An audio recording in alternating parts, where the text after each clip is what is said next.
রকম ময়দা বা কোনো রকম চিনি বা গুড় ইউজ না করে কিভাবে নরম স্পঞ্জি কেক চকলেট কেক বানানো যায় সেটাই আজকে করে দেখাবো।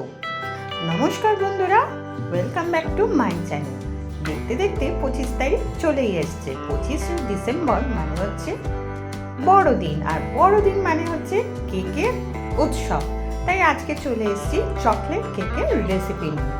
প্রথমে একটা বলে নিয়ে নিয়েছি দুটো ডিম ছাড়াও হয়, তবে আজকে আমি ডিম দিয়ে কেকটা বানাচ্ছি। তার সাথে নিচ্ছি 1/4 কাপ সাদা তেল, কোনো রকম গন্ধ ছাড়া এমনি নর্মাল সাদা তেল, আপনারা বাটার ইউজ করতে পারেন।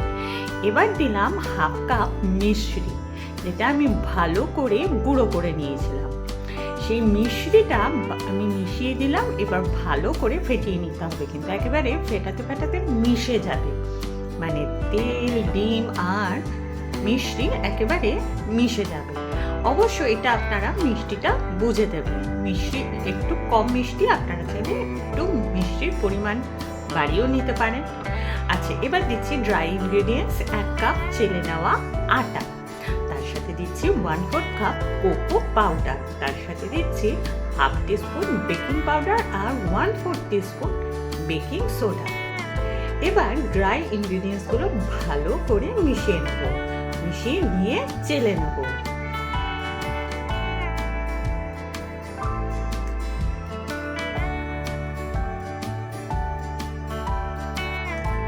আর আমি কিন্তু আজকে এই কেকটা বানাচ্ছি গ্যাসের চুলায়, খুব সোজা পদ্ধতিতে যে কেউ বানাতে পারবে। তার সাথে দিয়ে দিচ্ছি 1/2 টিস্পুন ভ্যানিলা এসেন্স, না থাকলেও কিন্তু কোনো ক্ষতি নেই, কারণ এটা হবে চকলেট ফ্লেভার,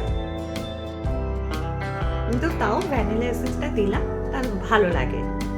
এবার ভালো করে এটাকে মিশিয়ে নিতে হবে। এবার মেশানোর সাথে আমি এখানে দিয়ে দিচ্ছি অল্প অল্প করে দুধ দিয়ে এটাকে মেশাতে হবে। আমি এখানে টোটাল 1/2 কাপের মতন দুধ ইউজ করছি। হ্যাঁ, দুধটা কিন্তু উষ্ণ গরম করে নিয়েছি, ডাইরেক্ট ঠান্ডার দুধ কিন্তু আমি এখানে ইউজ করিনি। দেখুন আস্তে আস্তে ব্যাটারটা কিন্তু মিশে যাচ্ছে, দেখুন ভালো করে মিশিয়ে নিয়েছি। এটা একটু সময় সাপেক্ষ কাজ, একটু ধৈর্য সহকারে এটাকে ভালো করে মেশাতে হবে। আমি যেইভাবে মেশাচ্ছি ঠিক সেইভাবে মেশাবেন, তাহলে কিন্তু কেকটা ভালোই ফ্লাফি হবে। দেখেছেন, ভালো করে কিন্তু আমি মিশিয়ে নিয়েছি, মেশানো হয়ে গেছে। যখন দেখবেন এই ব্যাটারটা মানে হাতা থেকে মানে একেবারে মিশে যাচ্ছে করে, তখন বুঝবেন মেশানো হয়ে গেছে। আর এইদিকে আমি একটা বড় কড়াইতে নুন গরম করতে, মানে নুন দিয়ে এটা আমি প্রিহিট করতে বসিয়েছি 10 মিনিট। আর এইদিকে দেখুন একটা অ্যালুমিনিয়ামের বাটি আমি উপর থেকে সামান্য একটু ময়দা আর তেল দিয়ে, যাতে না লেগে যায় কেকটা, সেই জন্য আমি তৈরি করে নিয়েছি। আপনারা চাইলে বাটার পেপারও এখানে দিয়ে দিতে পারেন, আমি এখানে আর দিচ্ছি না। এবার আর কিছু না, এখানে আমি দিয়ে দেবো ব্যাটারটা।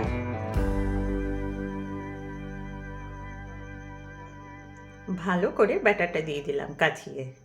এবার যাতে ভিতরে এয়ার বাবলসগুলো বেরিয়ে যায়, তার জন্য একটু ট্যাপ করে দেবো, এটা কিন্তু খুব ইম্পর্টেন্ট।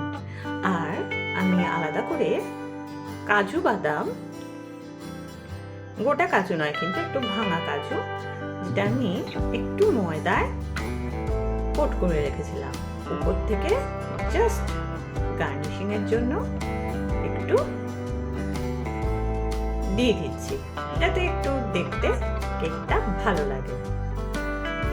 আমার ইচ্ছে ছিল চেরি দেওয়া, কিন্তু আমি পাইনি, মানে কেনার সুযোগ হয়নি। এবার আমি এটা গ্যাসের আঁচে বসিয়ে দিলাম। এটা total 40 minute low to medium, মানে লো ফ্লেমেই বলতে গেলে বেক করেছি।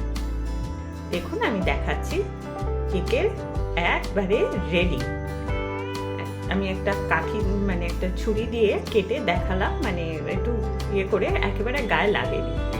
আর ঠান্ডা হয়ে যাওয়ার পর আমি প্লেটে ঢেলেও দিয়েছি। কেমন লাগলো রেসিপিটা?